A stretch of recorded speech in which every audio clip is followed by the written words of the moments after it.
नमस्कार, हाम्रो कान्तिपुर खबरमा तपाईँ सम्पूर्णलाई स्वागत छ। सबिना कान्ति। जिलु आधारभूत स्वास्थ्य केन्द्रमा भीमेश्वर नगरपालिका 4 वडाले स्त्री रोग सम्बन्धी स्वास्थ्य शिविर कार्यक्रम सञ्चालन गर्नु भएको छ।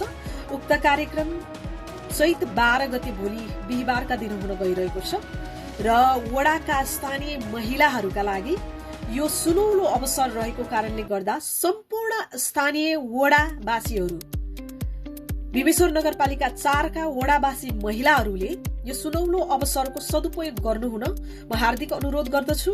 त्यसैगरी उक्त जानकारी वडाका वडाध्यक्ष तारानाथ चौलगाईले आफ्नो सामाजिक सञ्जाल मार्फत पनि एक सूचना जारी गर्दै जानकारी गराएका छन् र नेपालमा पछिल्लो समय स्तन क्यान्सर, पाठेघरको मुखको क्यान्सर, फिस्टुला, त्यसैगरी आँख खस्ने समस्या, यी विविध समस्याहरू महिलामा बढ्दो छ र यी रोगहरूका बारेमा चाहिँ महिलाले समयमा उपचार नगराइरहेको अवस्था छ।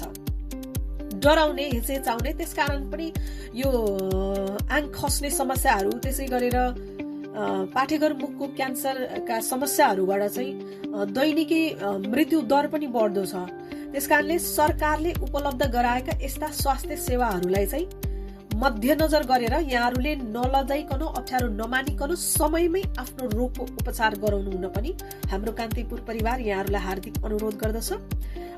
यो कार्यक्रमको सदुपयोग गर्नुहोला र यस्तै ताजा खबरका लागि हामीलाई सम्झनुहोस्।